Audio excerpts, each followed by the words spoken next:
Hello children, how are you all? I'm sure you all are doing good. Let's start today's chapter, Carbon Compounds, Fuels. Introduction. To ancient humans living about 20,000 years ago, fire meant the difference between life and death. It not only provided warmth and the means to cook food but also helped to ward off the dangers of the night. Scientists do not know exactly when and how they learned to make fire. It is likely that long before they learned how to build fire on their own, they used embers from fires started by nature in the form of lightning and volcano. With the lightning or volcano as a cause, when a substance is heated above a certain temperature, it combines with oxygen from the air to give off heat and light. This process of burning is known as combustion. देखिए, बहुत time पहले यानी लगभग 20,000 साल पहले fire का मतलब था लाइफ एंड डेथ के बीच का डिफरेंस. ठीक है, तो ये वार्म तो प्रोवाइड करता ही था, साथ ही साथ फूड को कुक करने में भी हेल्प करता था, है ना. इसके अलावा जो रात में जो डेंजर होता था उससे भी दूर रखता था. तो साइंटिस्ट को एग्जैक्टली नहीं पता कि कहाँ से जो है इन लोगों ने फायर को यूज़ करना सीखा. ठीक है, बट ऐसा है कि उन्होंने सीखा कि किस तरह से फायर बिल्ड होती है अपने आप में. ओके, तो जैसे लाइटनिंग या वॉल्केनो होती हैं, तो एक सब्सटेंस हीट होता है अबव एक सर्टेन टेम्परेचर है उसके अबव, फिर ये ऑक्सीजन के साथ कंबाइन होता है जो एयर में होती है, फिर हीट एंड लाइट ये गिव ऑफ करते हैं. So this process is known as combustion. For many centuries, the most commonly used fuel was vegetation, which includes wood, rushes, reeds, dried grass, and leaves. Now, fossil fuels have largely replaced wood as a fuel in present times. The three main fuel are coal, oil, and natural gas. How does combustion take place, and what are its different kinds? What are the uses of fossil fuels? What are the disadvantages of using fossil fuels? In this chapter, we shall try to find answer to such questions. तो देखिए, कई centuries तक जो most common use fuel था वो vegetation था. इसमें आपकी वुड है, ड्राई ग्रास, लीव्स, ये सब था. अब आज के टाइम पे फॉसिल फ्यूल्स यूज़ किए जाते हैं. फॉसिल फ्यूल्स हैं आपके coal, oil and natural gas. Okay, oil means petroleum. अब देखिए ये कंबशन कैसे होता है, क्या डिफरेंट तरह के होते हैं, फॉसिल फ्यूल्स के क्या यूजेस हैं, क्या डिसएडवांटेजेस हैं, तो इन्हीं क्वेश्चंस के आंसर हम फाइंड आउट करेंगे. So let's start. 3.1 Hydrocarbons. Hydrocarbons are a class of organic chemical compounds composed only of the elements carbon and hydrogen. The carbon atoms join together to form the framework of the compound, and then hydrogen atoms attach to them in many different configurations. Hydrocarbons are the principal constituents of petroleum and natural gas. They serve as fuels and lubricants as well as raw materials for the production of plastics, fibers, rubbers, solvents, explosives, and industrial chemicals. Among all the organic compounds, hydrocarbons are the simplest compounds containing only hydrogen and carbon. Methane is the simplest hydrocarbon. A molecule of methane contains one atom of carbon linked to 4 atoms of hydrogen. Its molecular formula is CH4. The carbon atom has a remarkable property of forming long chains. Therefore, there are many hydrocarbons containing more number of carbon atoms. Hydrocarbons आपकी class है organic chemical compounds की जो आपके बने हैं carbon and hydrogen से. Hydrocarbon, hydrogen and carbon. तो जो कार्बन एटम्स होते हैं वो साथ में ज्वाइन होकर फ्रेमवर्क बनाते हैं कंपाउंड का, और जो हाइड्रोजन एटम है वो अटैच होते हैं इनसे डिफरेंट कॉन्फ़िगरेशंस में. ओके, तो जो हाइड्रोकार्बन्स है ये प्रिंसिपल कॉन्स्टिट्यूएंट्स है पेट्रोलियम एंड नेचुरल गैसेस के. अब ऑर्गेनिक कंपाउंड्स की बात करें तो हाइड्रोकार्बन जो आपके सिंपलेस्ट कंपाउंड्स है जिसमें हाइड्रोजन और कार्बन होता है, राइट. मीथेन आपका एक सिंपलेस्ट हाइड्रोकार्बन है जिसका फॉर्मूला है CH4. This is methane. Methane is a gas. Okay, तो ये आपका क्या है, सिंपलेस्ट हाइड्रोकार्बन. बहुत सारे हाइड्रोकार्बन्स हैं जिसमें आपके बहुत और नंबर ऑफ कार्बन एटम्स जुड़ते रहते हैं, right. Hydrocarbons that contain 1 to 5 carbon atoms in their molecules are gases at room temperature. Their boiling points and melting points increase with an increase in the number of carbon atoms in their molecules. Hydrocarbons with 6 or more carbon atoms are liquids at room temperature. Higher hydrocarbons with an even larger number of carbon atoms in the molecules are solid at room temperature. अच्छा देखिए, अगर हम hydrocarbons की बात करें तो जिनमें 1 से लेके 5 कार्बन एटम्स होते हैं उनके मॉलिक्यूल्स में, वो गैसेस होते हैं, राइट। अब 6 या 6 से ज़्यादा कार्बन एटम्स होंगे वो लिक्विड होंगे रूम टेम्परेचर पे, और जो हायर हाइड्रोकार्बन्स होंगे जिसमें और ज़्यादा नंबर आपके कार्बन एटम्स के होंगे वो सॉलिड्स होते हैं आपके रूम टेम्परेचर पे। देखिए आपको एक टेबल दी गई है and properties of some hydrocarbons. देखिए नेम मीथेन, इसका formula ethane propane butane, okay. Melting point देखिए नेगेटिव में है, बॉइलिंग पॉइंट और हीट वैल्यू देखिए, right. 3.2 methane. The main constituent, about 90% of natural gas, is methane. It is formed in swampy or marshy areas by the slow decomposition of organic matter in the absence of oxygen. Therefore, it is also called as marsh gas. It is also found in coal mines. Methane is a constituent, about 35% of coal gas formed by heating coal in the absence of air.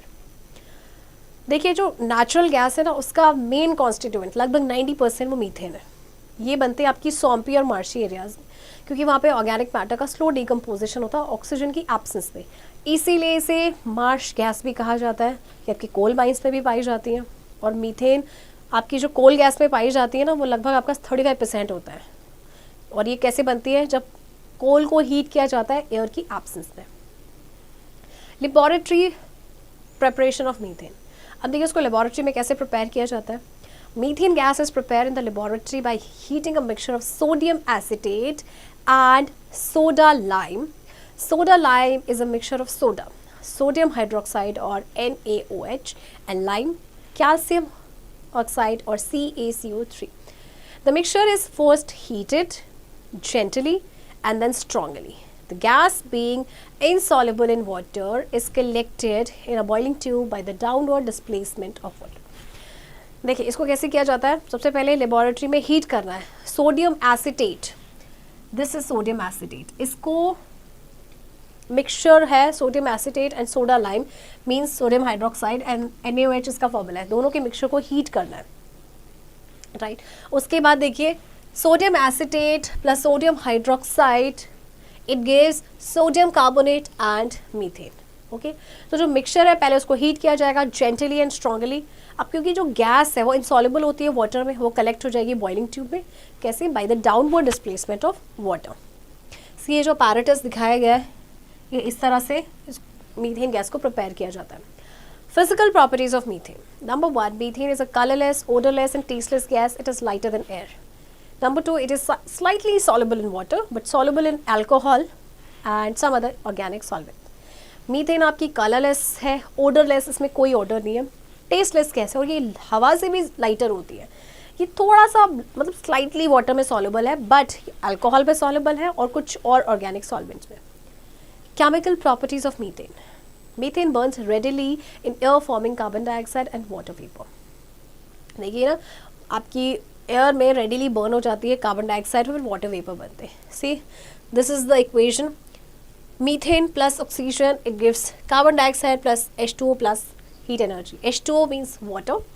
1 kilogram of methane on burning gives 55,000 kilojoules of energy. देखिए 1 kilogram अगर methane का जलेगा ना, तो उसमें से देखिए कितनी ज़्यादा एनर्जी निकलेगी, 55,000 kilojoules.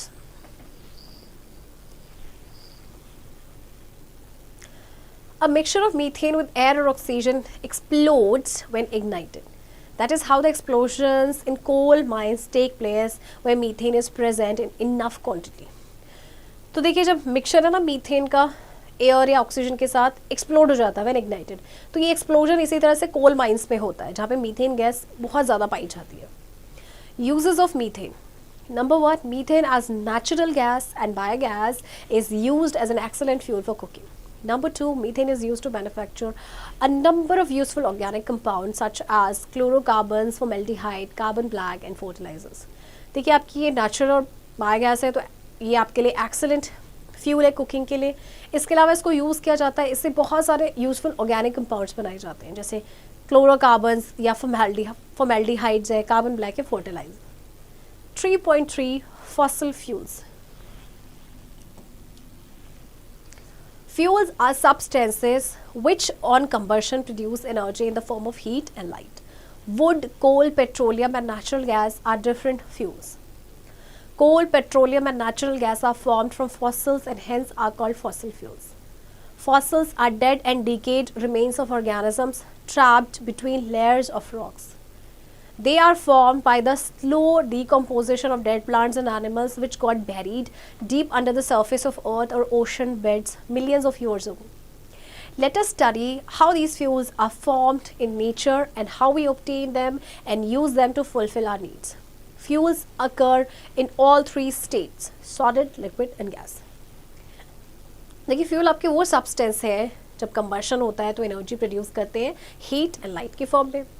वुड, कोल, पेट्रोलियम या नेचुरल गैस आपके डिफरेंट फ्यूल्स हैं. कोल, पेट्रोलियम, नेचुरल गैस आपके फॉसिल फ्यूल से बने हैं, फॉसिल से बने हैं और इसीलिए इन्हें फॉसिल फ्यूल कहा जाता है. फॉसिल्स आप एक्चुअली आपके क्या होते हैं, डेड और डिकेड रिमेन्स हैं ऑर्गेनिज्म के जो ट्रैप हो गए हैं रॉक्स के लेयर्स के बीच में. ओके और उसके बाद जब स्लो डिकम्पोजिशन हुआ डेड प्लांट्स और एनिमल्स का जो सरफेस के अंदर बैरी हो गए थे मिलियंस ऑफ ईयर्स अगो, उसके बाद उनसे बने फॉसिल फ्यूल. तो चलिए इनके बारे में हम डिटेल में पढ़ते हैं. और आपका कोई भी जो फॉसिल है वो तीनों स्टेट में पाया जाता है, सॉलिड, लिक्विड और gas. 3.4 solid fuels. The main solid fuels are wood, agriculture waste, dung cake, coal and charcoal. Wood, agricultural waste and dung cakes produce a lot of smoke on burning which causes pollution and respiratory diseases. Inefficient चूल्हाs add to this pollution. अच्छा, ये जो main solid fuels है ना आपके, जब इनको जलाया जाता है तो बहुत सारा स्मोक प्रोड्यूस होता है जिसकी वजह से पोल्यूशन होता है, रेस्पिरेटरी डिसीज होते हैं. जो इनएफिशिएंट चूल्हास होते हैं वो भी फिर इस पोल्यूशन में और ऐड ऑन कर देते हैं. कोल. Coal is a complex mixture of carbon and its compounds with hydrogen and oxygen. It also has some nitrogen, sulfur and phosphorus compounds. Coal is an important solid fuel used at homes, industries and power stations. It is of 4 types: peat, lignite, bituminous and anthracite. Different varieties of coal have different carbon content, volatile matter and mixture. The higher the carbon content of coal, the higher is its calorific value. कोल आपका एक complex mixture है carbons का और उसके compounds का with hydrogen and oxygen. इसके अलावा इसमें नाइट्रोजन, सल्फर और फॉस्फोरस कंपाउंड्स भी होते हैं. तो देखिए, कोल काफ़ी इंपॉर्टेंट सॉलिड फ्यूल है जिसको पावर स्टेशंस में यूज़ किया जाता है, घरों पे, इंडस्ट्री में यूज़ किया जाता है. ये 4 तरह के हैं जिसमें आपका पीट, लिग्नाइट, बिटुमिनस एंड एंथ्रासाइट. अब ये जो 4 वेराइटीज़ है ना, ये डिफरेंट है क्योंकि इनमें डिफरेंट कार्बन कॉन्टेंट होता है. ठीक है, तो इसके जितना कार्बन कंटेंट ज़्यादा होगा कोल का, उतनी इसकी कैलोरिफिक वैल्यू हाई होगी. Number 1, peat. It is a first stage in the formation of coal. Peat is soft and is easily compressed. It is composed mainly of marshland vegetation and is formed by the action of bacteria on these parts. It has a lowest carbon content, 50 to 60%. Hence, its calorific value is low. It is an inferior type of coal. पीट जो है आपका, जो first stage होता है ना कोल की formation में, ये वो है. पीट सॉफ्ट होता है, इजीली कंप्रेस हो जाता है और ये मेनली आपके जो मार्शलैंड वेजिटेशन है उससे बना होता है आपका. इसमें लोएस्ट कार्बन कंटेंट होता है जो कि होता है 50 to 60%. इसीलिए इसकी कैलोरिफिक वैल्यू भी लो है और ये सबसे इन्फीरियर टाइप ऑफ कोल पाया होता है. Lignite. It tends to be relatively young coal deposit which is not subjected to extreme heat and pressure. It is also low in carbon content, 60 to 70%. And hence produces low energy. It appears more like soil than rock and disintegrates when exposed to weather conditions. It has a high moisture content. It is generally used at power plants to produce electricity. It is also called brown coal. ये भी आपका क्या है कि relatively आपका young coal है, वो young coal deposit है जिसमें मतलब कि which was not subjected to extreme heat and pressure. इसमें कार्बन कंटेंट इसमें भी कम होता है, लगभग 60 to 70%. इसमें मॉइस्चर कंटेंट भी आपका हाई होता है और ये जनरली पावर प्लांट्स में यूज़ किया जाता है इलेक्ट्रिसिटी को प्रोड्यूस करने के लिए और इसे कहा जाता है brown coal. Bituminous, also called domestic coal. It is the most commonly used coal. It is formed in greater depths. The heat produced by it is nearly 2 to 3 times more than lignite. It is soft and black. Its carbon content is 70 to 85%. देखिए bituminous को domestic कोल भी कहा जाता है और most commonly use कोल है। ये आपका ग्रेटर डेप्थ में आपका बनता है ना, और जो हीट ये प्रोड्यूस करता है ये लिग्नाइट के कंपैरेटिवली 2 से 3 गुना ज़्यादा प्रोड्यूस करता है। ये एज अ फ्यूल यूज़ किया जाता है स्टील एंड आयरन इंडस्ट्री में। ये सॉफ्ट और ब्लैक होता है और इसका कार्बन कंटेंट होता है 70 to 85%। Anthracite formed at great depth, it is a best quality coal. It is hard, black and lustrous coal. The carbon content in it is the highest of all the varieties of coal, 85 to 95%. देखिए anthracite आपका जो है ये best quality कोल है। ये hard, black और लश्रस होता है, शाइनी कोल होता है, राइट। और इसमें कार्बन कंटेंट भी हाईएस्ट होता है, वो है 85 to 95%। How was coal formed? अब ये बात की थी हमने कोल के टाइप्स की, अब ये कोल बना कैसे? About 300 million years ago, coal was formed by the slow compression and heating of buried forests which covered large parts of the continents and swamps. These forests were buried due to earthquake, volcanoes, etc. अच्छा देखिए, लगभग 300 million साल पहले कोल बना, जब slow compression हुआ, heating हुआ, ठीक है, जो फॉरेस्ट जो बैरी हो गए थे, ओके, और ये जो फॉरेस्ट थे ये बैरी क्यों हुए? बिकॉज ऑफ अर्थक्वेक या वल्केनोस जो आए थे। Extremely high temperature and intense pressure inside the earth and the absence of air converted wood into coal. Coal formation is a continuing process. Some of our newest coals are a billion years old. The most important element in the plant material is carbon, which gives coal most of its energy. अच्छा देखिए, अब आपके कोल बैरी हो गया तो under high pressure and आपका heat की वजह से वो आपकी वुड जो है वो कोल में कन्वर्ट हो गया। तो एक कंटिन्यूअस ये प्रोसेस है। जो हमारा न्यूएस्ट कोल भी है ना, वो भी आपका मिलियन ईयर्स ओल्ड है। जो most important element plant material में होता है वो होता है कार्बन, जिसकी वजह से कोल को एनर्जी मिलती है। Processing of coal. Coal is heated in the absence of air to yield many important products by the process of destructive distillation. Destructive distillation is a process by which organic substances like wood, coal and oil are broken down by heat in the absence of air. This causes them to yield various solids, liquids and gases, which are then used to make products such as coke, coal tar, oils and gases.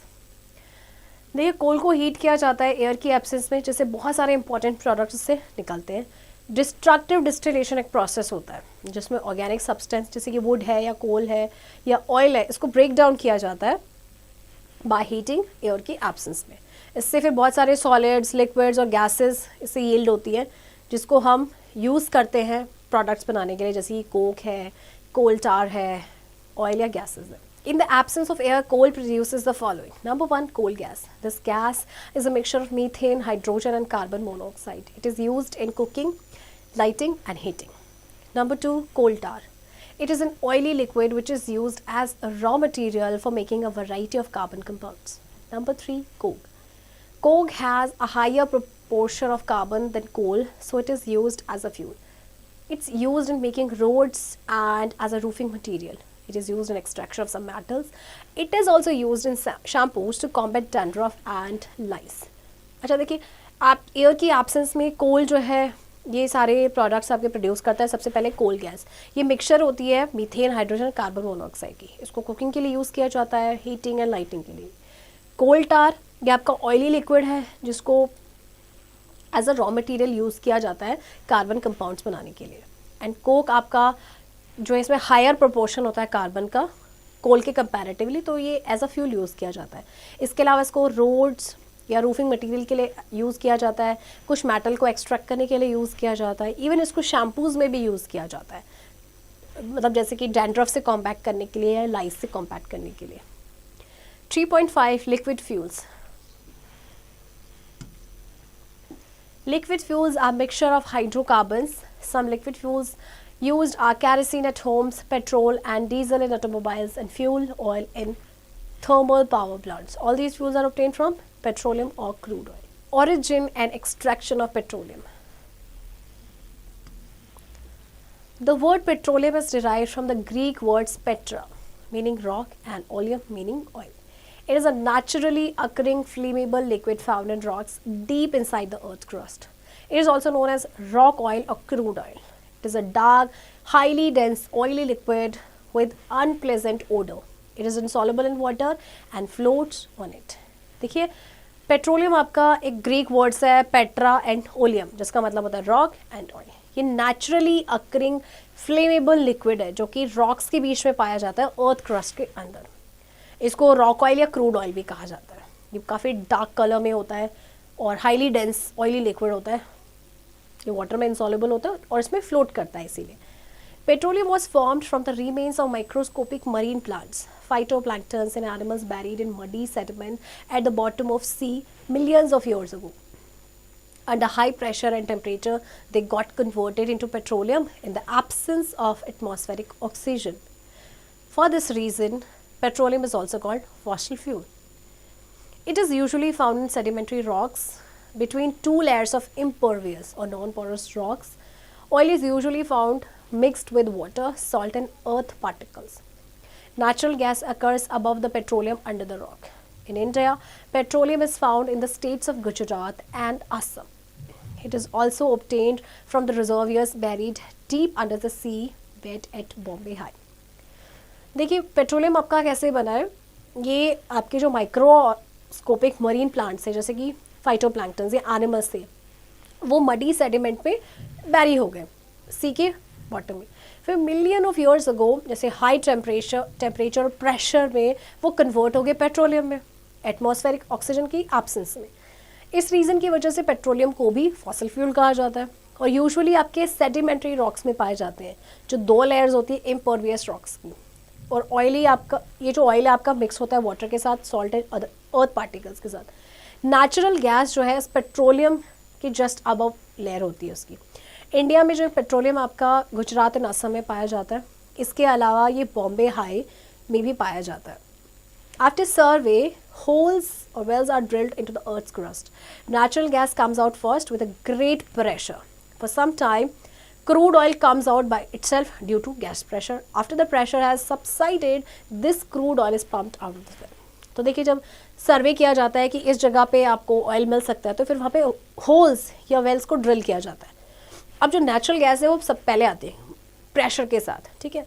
तो कुछ time में जब crude oil भी आ जाता है अपने आप ही आ जाता है जब तक कि गैस का प्रेशर होता है. जैसे ही प्रेशर कम हो जाता है तो क्रूड ऑयल को फिर पंप किया जाता है वेल से.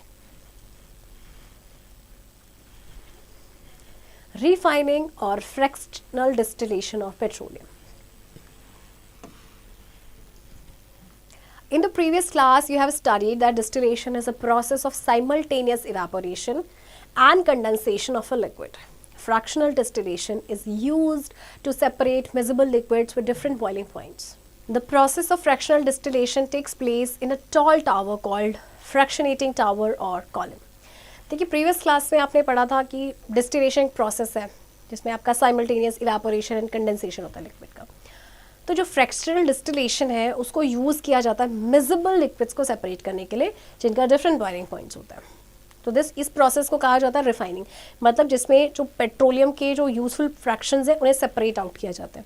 अब डिफरेंट फ्रैक्शंस जो है वो डिफरेंट टेम्परेचर पे आपके बॉयल होते हैं तो उसको सेपरेट कर दिया जाता है उन्हें अलग अलग टेम्परेचर्स पे. तो जो प्रोसेस है फ्रैक्शनल डिस्टिलेशन का एक बड़ी लंबी सी टावर होती है जैसे बोलते हैं फ्रैक्शनेटिंग टावर और column. You can see that ये देखिए ये प्रोसेस है जब पेट्रोलियम का डिस्टिलेशन होता है.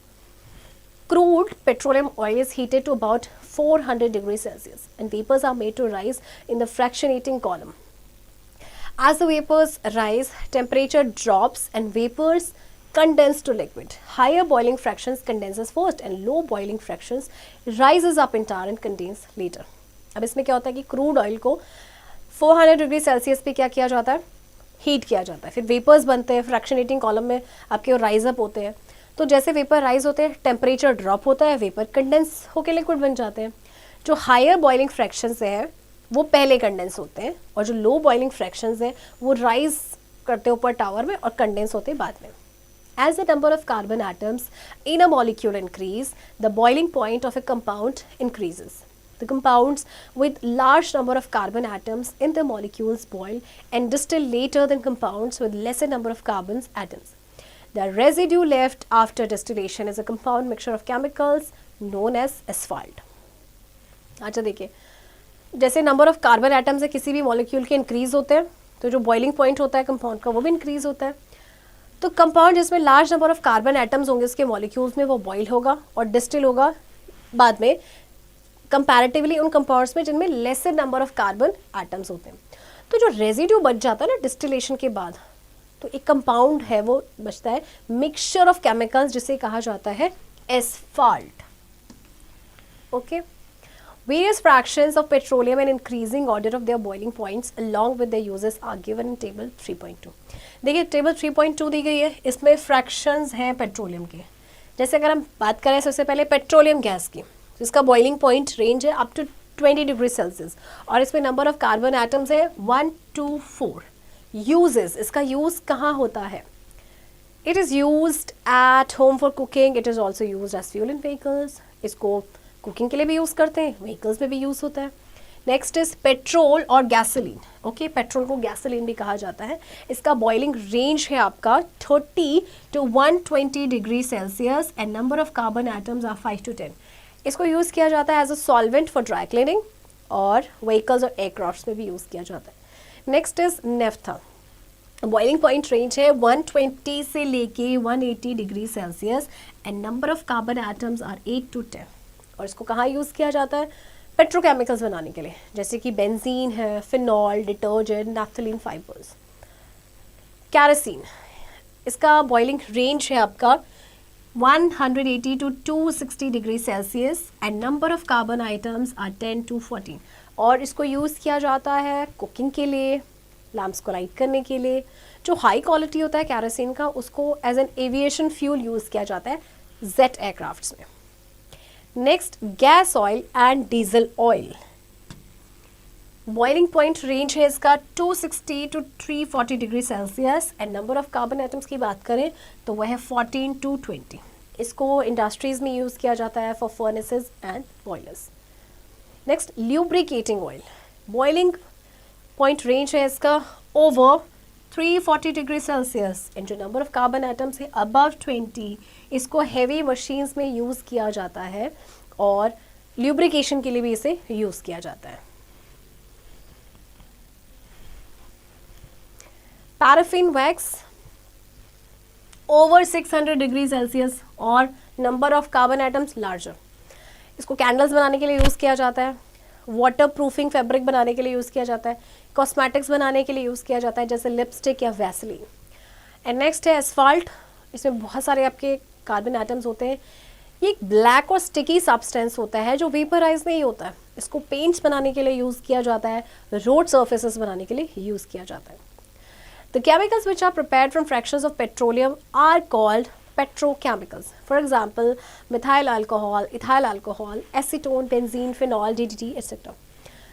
देखिए, जो केमिकल्स आपके पेट्रोलियम के फ्रैक्शन से बनते हैं उन्हें कहते हैं petrochemicals. For examples, all these are petrochemicals. अब देखिए टेबल 3.3 में कैलोरीफिक वैल्यू दी गई है लिक्विड फ्यूल्स की, पेट्रोल, कैरोसिन, डीजल और स्पिरिट की, right. Petrol and spirit burn smokelessly. Kerosene and diesel burn with or without smoke depending upon how and in which equipment they are burned। देखिए, जो petrol और जो spirit है वो स्मोकलेसली burn करते हैं। कैरोसिन और जो डीजल है वो बिना स्मोक के भी बर्न करते हैं, स्मोक के साथ भी बर्न करते हैं। वो डिपेंड करता है कि उनको कैसे और किस इक्विपमेंट में वो बर्न कर रहे हैं। 3.6 gaseous fuels. Some of the gaseous fuels we use are natural gas, liquefied petroleum gas, biogas, coal gas, water gas, and compressed natural gas. These fuels burn smokelessly. Number 1, natural gas. Natural gas is a mixture of gases which is often found with crude oil, but it is also found on its own. It is formed due to the slow decomposition of fossils. As an important fuel, like crude oil, natural gas is made up of hydrocarbons which have a very high calorific value. The main hydrocarbons are methane, ethane, propane and butane. Natural gas contains about 90% methane. Natural gas आपका mixture of gases है जो आपको crude oil के ऊपर पाया जाता है, but ये अपने आप से इसका भी रिजर्व ही होता है, अपने आप से भी पाया जाता है। ज़रूरी नहीं कि हर बारी पेट्रोलियम के ऊपर ही पाया जाए, राइट। तो ये आपका बनता है जब फॉसिल्स का स्लो डिकम्पोजिशन होता है। ये भी आपका एक इम्पॉर्टेंट फ्यूल है। जैसे क्रूड ऑयल है, वैसे ही नेचुरल गैस भी आपके हाइड्रोकार्बन से बने हैं, जिनकी कैलोरीफिक वैल्यू काफ़ी हाई होती है। एंड जो मेन हाइड्रोकार्बन है आपके वो है methane, ethane, propane and butane. और नेचुरल गैस में आपका 90% मीथेन होता है। नंबर 2, LPG और liquefied petroleum gas. Butane is gas which is obtained from petroleum and natural gas. It can be easily liquefied under pressure. Liquefied butane filled in cylinders is sold for domestic use called LPG. As it is no odor, it is mixed with ethyl mercaptan to detect its leakage. Ethyl mercaptan has overpowering smell which can be easily detected. Burning 1 kilogram of butane LPG liberates 50,000 kilojoule of energy. देखिए butane जो आपका obtain होता है petroleum से और natural gas से, इसको easily liquefy कर दिया जाता है। मतलब ये गैस है बट इसको लिक्विफाई किया जाता है अंडर प्रेशर। तो जो लिक्विफाइड ब्यूटेन है उसको सिलेंडर्स में भरा जाता है और फिर डोमेस्टिक यूज़ के लिए उसे सेल किया जाता है, जिसे कहते हैं LPG, लिक्विफाइड पेट्रोलियम गैस। अच्छा, जो लिक्विफाइड पेट्रोलियम गैस, इसमें ना जो ब्यूटेन होता है आपका लिक्विफाइड ब्यूटेन, इसकी कोई ओडर, कोई स्मेल नहीं होती है। तो इसको मिक्स किया जाता है इथाइल मर्कैप्टन के साथ। क्यों किया जाता है? क्योंकि अगर कभी भी गैस का लीकेज हो तो हम सेंस कर लें, ठीक है, क्योंकि इसकी काफ़ी ओवरपावरिंग स्मेल होती है। और जब 1 किलोग्राम ऑफ ब्यूटेन यानी LPG जब जलता है तो आपकी कितनी ज़्यादा एनर्जी लिबरेट होती है? 50,000 kilo joule. Number 3, biogas. Biogas is formed by the decomposition of plant and animal waste in the absence of air. It consists mainly of methane. It is mainly for domestic use. Biogas आपके plant and animal waste के decomposition से होता है in the absence of air, और ये mainly इसमें methane होता है और इसको domestic use के लिए ही use किया जाता है। Number 4, coal gas. When coal or wood is heated in the absence of air, coal gas is formed. It is a mixture of gases like hydrogen, carbon monoxide, methane, and other volatile hydrocarbons. It also contains carbon dioxide and nitrogen as impurities. अच्छा, जब आपकी कोल या would को heat किया जाता है air की absence में, कोल गैस बनती है। ये मिक्सचर है हाइड्रोजन, कार्बन मोनोऑक्साइड, मीथेन और दूसरे वॉलेटाइल हाइड्रोकार्बन्स का।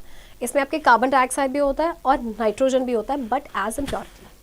Number 5, water gas. Water gas is obtained by passing steam over red hot coke. Water gas आपकी कब बनती है? जब by passing heat steam over red hot Coke. So here is the equation: carbon plus water gives carbon monoxide plus hydrogen. Thus it is a mixture of carbon monoxide and hydrogen. It is used in industries. तो ये carbon monoxide और hydrogen का mixture है, उसको industries में use किया जाता है। 6, CNG, compressed natural gas. CNG is a clean fuel. It is used for running motor vehicles, generating electricity, and producing certain chemicals, including fertilizers. It consists mainly of methane, which has a very high calorific value, second only to hydrogen. On combustion, it leaves behind no residue. The emissions are also free from SPM, suspended particulate matter, and sulfuric acid. And here is the equation: methane plus oxygen, it gives carbon dioxide plus water plus heat energy. The problem with CNG is that, like hydrogen, its ignition temperature is low. However, safety systems have now been developed to avoid accidents on this account.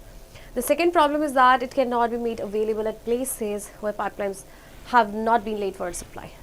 अच्छा देखिए, CNG यानी कि compressed natural gas आपकी cleanest fuel है। Okay, ये vehicles में use की जाती है, इलेक्ट्रिसिटी जनरेट करने के लिए यूज़ की जाती है, और कुछ केमिकल्स बनाने के लिए भी, जैसे कि आपके फर्टिलाइजर्स हैं। तो उसमें मेनली आपका क्या होता है? मीथेन, जिसका हाई कैलोरीफिक वैल्यू होता है, ऑक्सीजन के बाद दूसरा है। ओके, और इसके अलावा जब ये जलता है तो इसमें कोई रेजिड्यू नहीं बचता, ना ही इसमें SPM होते हैं, सस्पेंडेड पार्टिकुलेट मैटर। बस CNG के साथ एक प्रॉब्लम है कि इसका इग्निशन टेम्परेचर लो है। हालांकि अब जो सेफ्टी सिस्टम्स है वो डेवलप किए गए हैं ताकि एक्सीडेंट्स को अवॉइड कर सके। Okay, and the second problem is that ये हर जगह पे अवेलेबल नहीं है। मतलब जहाँ पे पाइपलाइंस अभी नहीं ले किए गए हैं, ठीक है, तो वहाँ पे ये अवेलेबल नहीं है। 3.7 Disadvantages of using fossil fuels. Despite the earlier mentioned advantages of fossil fuels, the use of these fuels has the following problems. A lead compound called terraethyl lead is added to petrol to make it burn smoothly, so the vehicle exhaust also emit poisonous lead compounds into the air. The burning of coal and oil as fuel in industries also sends smoke and other pollutants into the atmosphere. Petrol contains hydrocarbons that break up during burning. Pollution occurs when an engine does not completely burn up petrol and some hydrocarbons escape into air. At the same time, carbon monoxide, a poisonous gas, enters the atmosphere. अच्छा देखिए, आप fossil fuel के advantages तो हमने पढ़े, but disadvantages भी हैं इसके। जैसे एक लेड कंपाउंड है जिसका नाम है टेराइथाइल लेड, इसको ऐड किया जाता है पेट्रोल में ताकि ये स्मूथली बर्न करे। अच्छा, अब जब जो व्हीकल है वो एग्जॉस्ट करेगा, ओके, तो जो वो क्या करेगा, जो लेड कंपाउंड है, जो पॉइजनस लेड कंपाउंड है, उसको भी वो एयर में एमिट करेगा, राइट। इसके अलावा जैसे कोल का बर्निंग होता है, ऑयल का बर्निंग होता है एज फ्यूल इंडस्ट्री, तो ये स्मोक और पोल्यूटेंट्स एटमॉस्फेयर में ऐड करते हैं। पेट्रोल में आपके हाइड्रोकार्बन्स होते हैं जो ब्रेकअप हो जाते हैं ड्यूरिंग बर्निंग। फिर पोल्यूशन होता है जब एक इंजन जो है कम्प्लीटली बर्न अप नहीं करता पेट्रोल को, एंड कुछ जो हाइड्रोकार्बन्स हैं वो एयर में स्केप हो जाते हैं। And same time carbon monoxide, carbon monoxide आपको पता है एक पॉइजनस गैस है, ओके, ये एटमॉस्फेयर में एंटर करती है। When fossil fuels are burnt, a number of pollutants enter the air. These pollutants include nitrogen, sulfur gases, and tiny solid particles. Factory smokestacks and car exhaust release various pollutants into the atmosphere, such as sulfur and nitrogen oxides. In the atmosphere, sulfur oxides combine with water vapor through complex chemical reactions. The result is tiny bubbles of sulfuric acid. Nitrogen oxides combine in a similar way to form nitric acid bubbles. These bubbles fall to the earth as acid rain. अच्छा देखिए, जब fossil fuel burn होते हैं तो बहुत सारे pollutant हैं air में एंटर करते हैं, जैसे कि आपके नाइट्रोजन है या सल्फर गैसेस है, ओके, और बहुत सारे सॉलिड पार्टिकल्स तो है ही ऑफ कोर्स, छोटे छोटे, राइट। फैक्ट्री स्मोक स्टैक्स और जो कार एग्जॉस्ट करती हैं बहुत सारे पोल्यूटेंट एटमॉस्फेयर में, जैसे कि सल्फर और नाइट्रोजन के ऑक्साइड्स हैं, ठीक है। अब जो सल्फर ऑक्साइड है वो वाटर वेपर के साथ कंबाइन हो जाता है, ओके, मतलब एक कॉम्प्लेक्स रिएक्शन, केमिकल रिएक्शन होती है, उसके थ्रू ये कंबाइन हो जाता है, जिससे बनते हैं छोटे छोटे बबल सल्फ्यूरिक एसिड के, ओके। एंड ये जो सल्फ्यूरिक एसिड है जब ये बारिश के साथ मिलके आता है तो देन आपकी एसिड रेन होती है। इसी तरह से नाइट्रोजन ऑक्साइड जो है सेम तरीके से कंबाइन होकर नाइट्रिक एसिड बबल्स बनाते हैं, right. 3.8 combustion. When a substance burns, it chemically combines with oxygen and gives out heat and light. This is called combustion. This combustion is a chemical process in which substance burns in the presence of oxygen, giving out heat and light.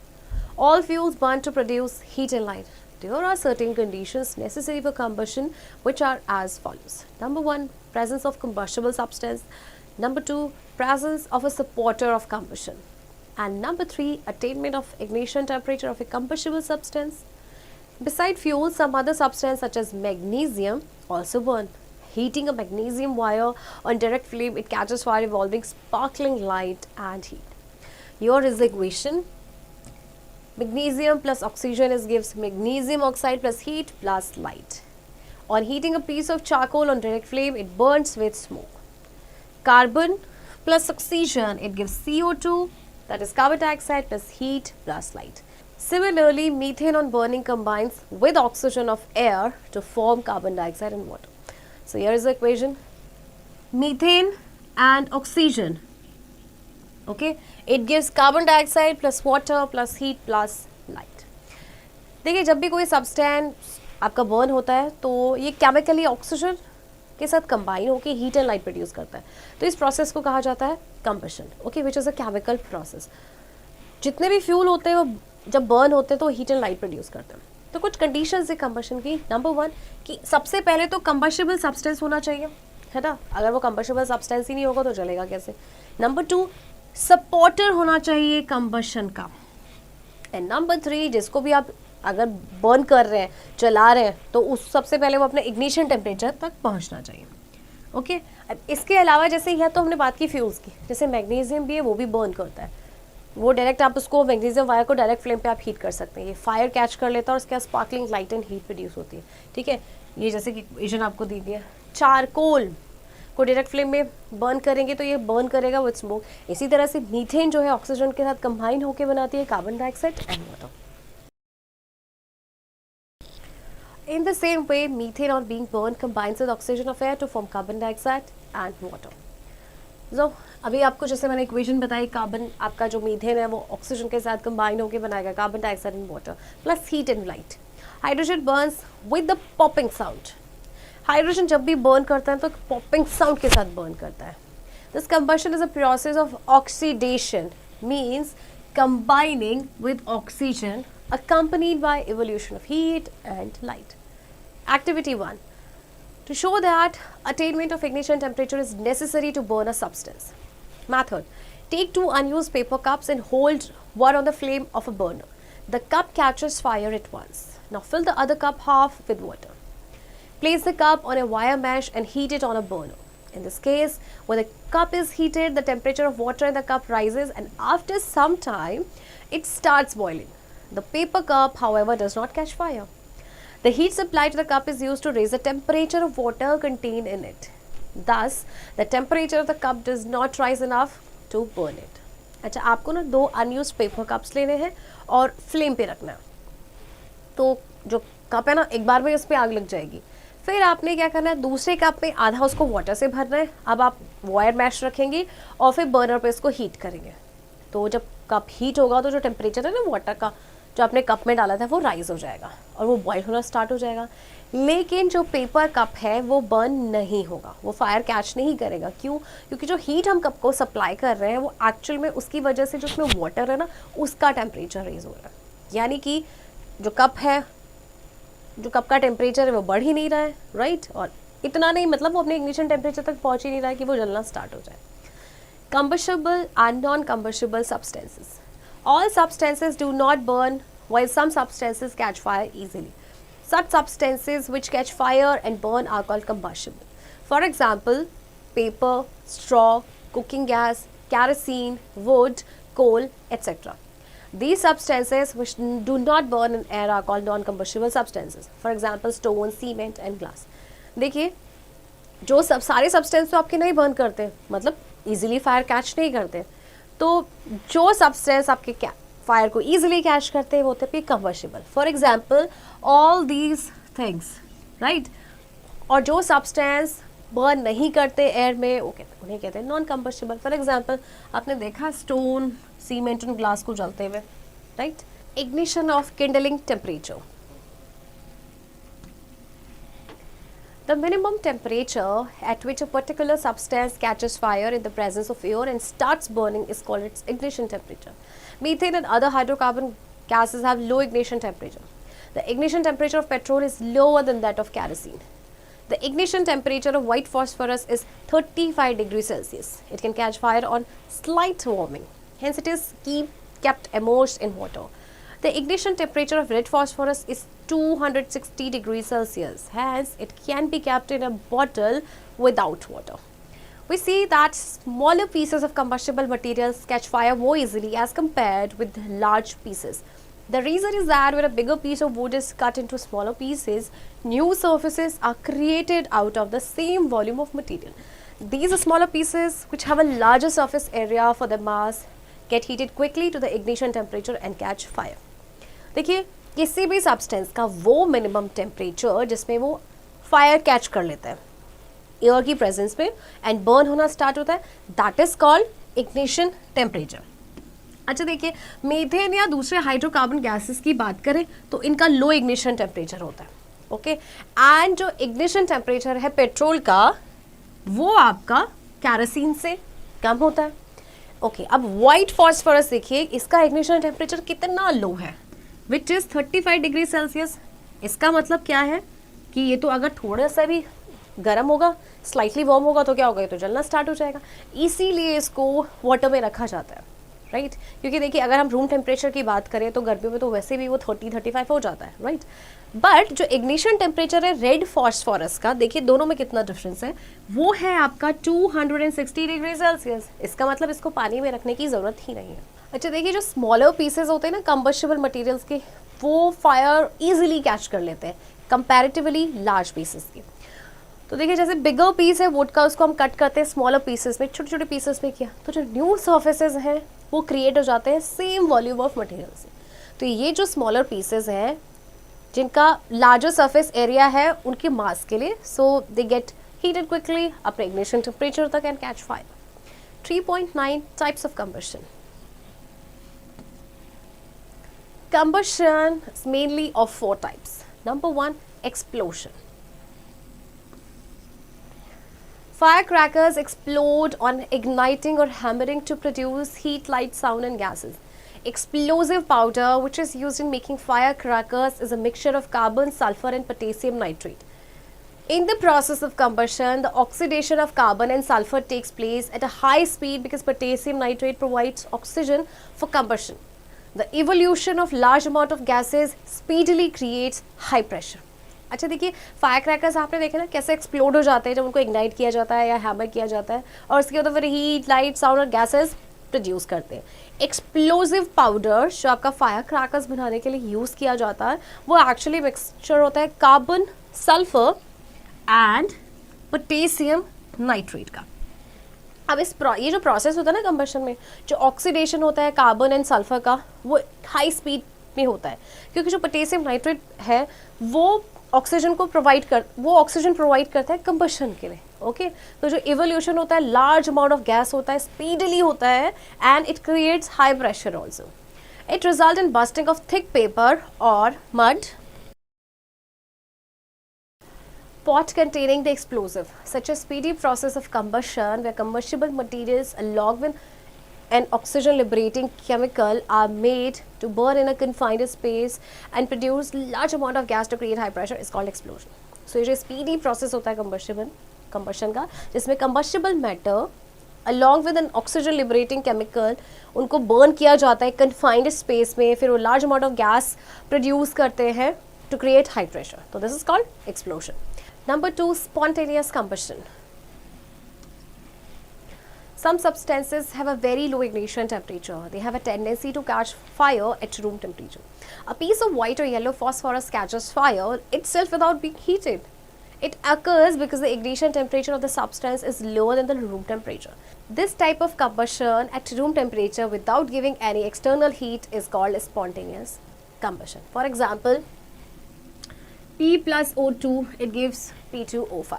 देखिए, कुछ substance का बहुत ही लो ignition temperature होता है तो उनकी tendency क्या होती है कि वो रूम टेम्परेचर पे फायर कैच कर लेते हैं. जैसे कि वाइट और येलो फॉस्फोरस, जैसे वाइट फॉस्फोरस का हमने टेम्परेचर पढ़ा था 35 डिग्री सेल्सियस है इसका इग्निशन टेम्परेचर, तो बिना हीट किए ही वो जो आग को पकड़ लेते हैं, राइट, क्योंकि इग्निशन टेम्परेचर इन सब्सटेंस का काफ़ी लोअर हो जाता है, रूम टेम्परेचर से भी होता है. तो इस तरह का जो कंबशन है जो रूम टेम्परेचर पे होता है बिना कोई एक्सटर्नल हीट दिए, that is called spontaneous combustion. Number 3, rapid और fast combustion.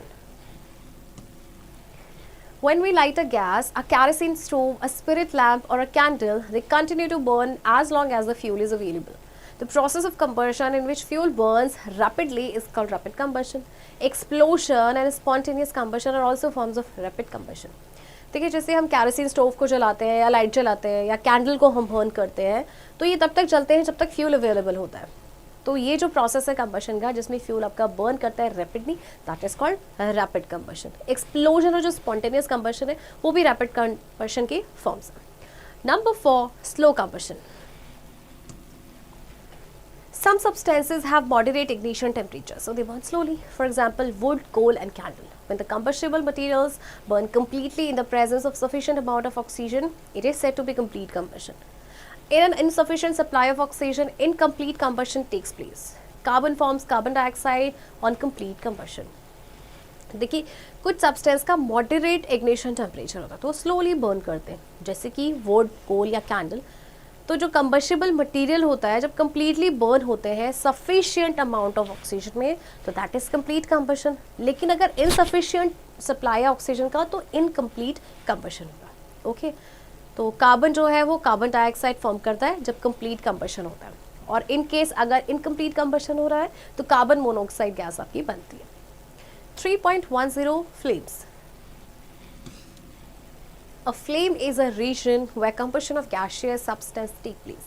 All gaseous substances which undergo combustion produce a flame.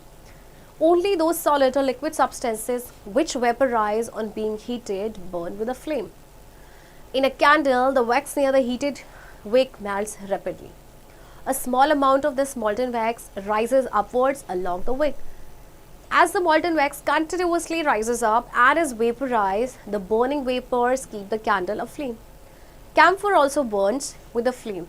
Burning charcoal glows but does not produce a flame. Wood at first burns with a flame but later glows like charcoal. देखिए आपका जो flame है वो कौन सा reason होता है जहाँ पे कंबशन जो है गैसियस सब्सटेंस का होता है, ठीक है। तो देखिए जितने भी जो गैसियस सब्सटेंस है विच अंडरगो कंबशन वो एक फ्लेम प्रोड्यूस करते हैं। आपके जो सॉलिड या लिक्विड सब्सटेंस है कुछ आपके वेपराइज हो जाते हैं जब उनको हीट किया जाता है, तो वो बर्न करते हैं आपके फ्लेम के साथ। जैसे कैंडल की हम बात करें तो जो वैक्स उसके हीटेड विक के पास होता है वो मेल्ट करता है रैपिडली, और स्मॉल अमाउंट ऑफ ये जो मॉल्टन वैक्स है ना वो अपवर्ड राइज हो जाता है विक के साथ। तो ये जो मॉल्टन वैक्स है ये कंटिन्यूसली राइज अप होता है और वेपराइज होता है, और जो बर्निंग वेपर्स है वो कैंडल की फ्लेम को बनाए रखते हैं। कैम्फर जो है आपका वो भी फ्लेम के साथ जलता है, बट जो चारकोल है वो ग्लो करता है बट वो फ्लेम के साथ वो फ्लेम नहीं प्रोड्यूस करता। वुड की अगर हम बात करें तो पहले वो शुरुआत में क्या करेगा, फ्लेम प्रोड्यूस करता है बट लेटर वो ग्लो करता है जैसे कि charcoal. Zones of a flame. A flame has three distinct zones as shown in the given figure. Number 1, dark zone. The innermost zone of a flame is dark. It is the coldest part of the flame. It consists largely of hot vapors of the combustible material, here wax. If we introduce a glass tube in this zone, we will find white vapors coming out from the other end of the tube. Out being lighted with a matchstick, this emerging vapor burns with the flame. देखिए ये आपको candle flame दिया गया है इसके zone से, okay. तो जो आपका डार्क जोन है ना, इनर मोस्ट जोन है, see this one is a dark zone, ये कोल्डेस्ट जोन होता है फ्लेम का, और इसमें आपके लार्जली होते हैं हॉट वेपर्स कंबस्टिबल मटेरियल के। अब यहाँ पे कंबस्टिबल मटेरियल क्या है, wax, because candle is made up of wax, right. अगर आप एक ग्लास ट्यूब को इंट्रोड्यूस करेंगे इस जोन पे तो आप देखेंगे जो वाइट वेपर्स हैं वो ट्यूब के दूसरे एंड से आएंगे, right. Number 2 is luminous zone. The middle zone is a bright luminous zone. In this zone, the fuel burns partially, forming carbon particles. It is the glow of these particles that makes this zone luminous. The unburned carbon particles leave the flame as smoke and soot. Number 3, non-luminous zone. This is a thin outermost zone which is faintly bluish in color. It can be seen by very careful observation only. In this zone, oxygen from the air mixes well with the fuel burning about complete combustion. It has the highest temperature of around 1800 degrees Celsius. अब देखिए, अब हम middle zone की बात करें, this zone, तो ये है आपका ल्यूमिनस जोन, ठीक है। ये ब्राइट ल्यूमिनस जोन होता है, इसमें जो है फ्यूल बर्न करता है partially, okay, and then it forms carbon particles. तो ये जो ग्लो होता है इन पार्टिकल्स का होता है जो इस जोन को ल्यूमिनस बनाते हैं, okay.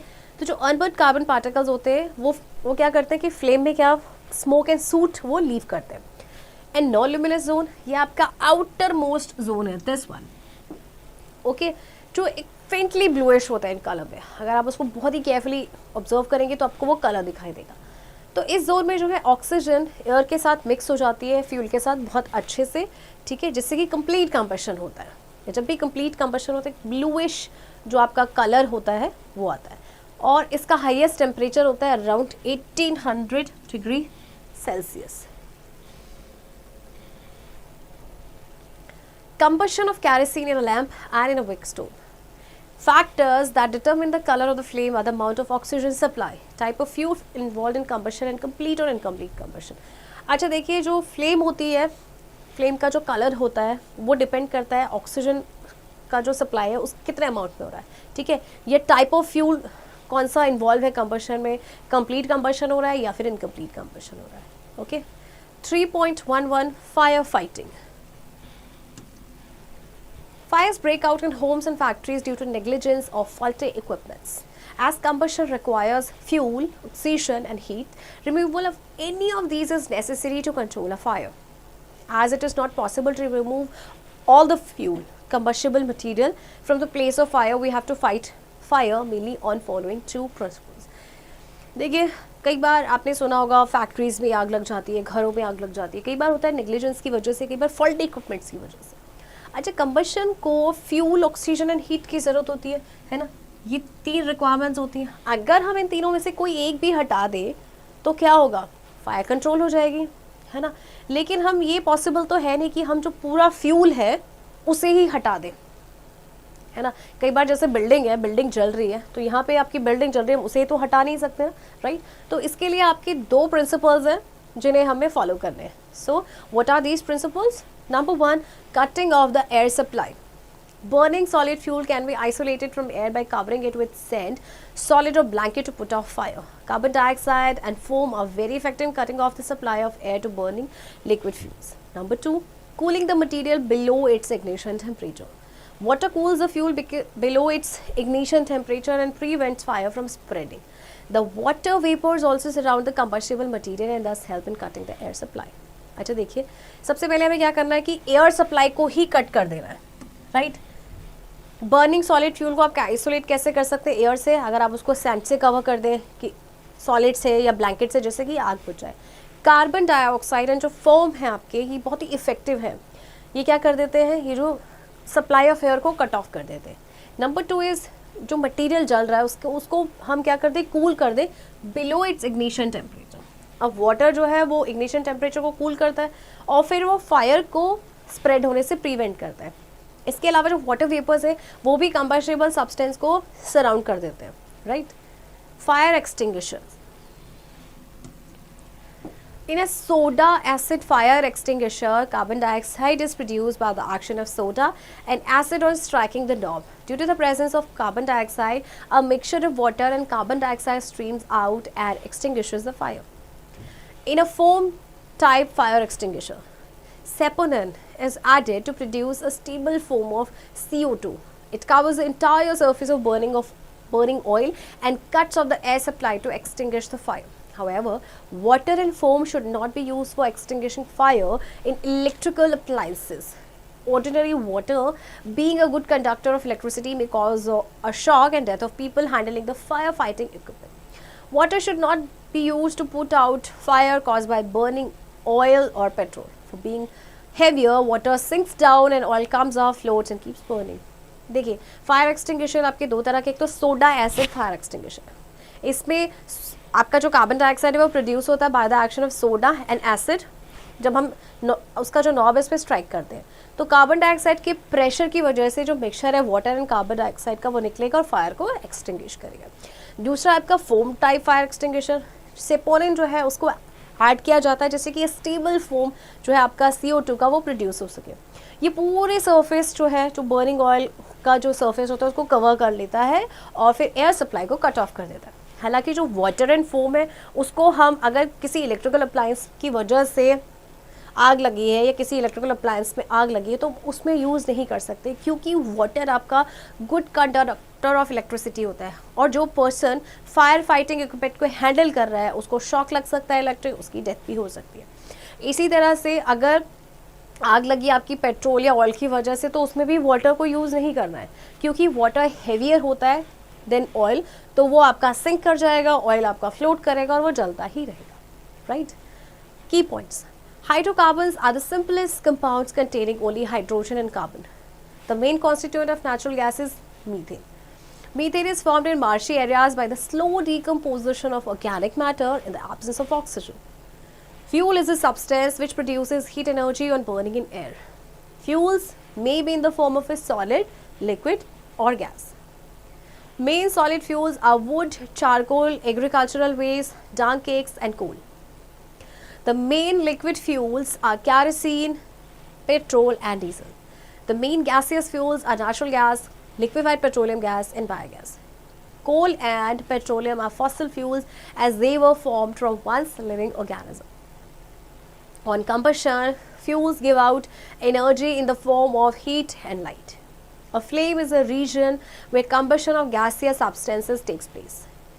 Flames have different zones of different temperatures. As combustion requires fuel, oxygen and heat, removal of any of these is necessary to control fire. Carbon dioxide and foam are very effective in cutting off the supply to burning liquid fuel. Children, I hope आपको ये chapter समझ आया होगा and इस chapter की practice अब आप खुद से करेंगे।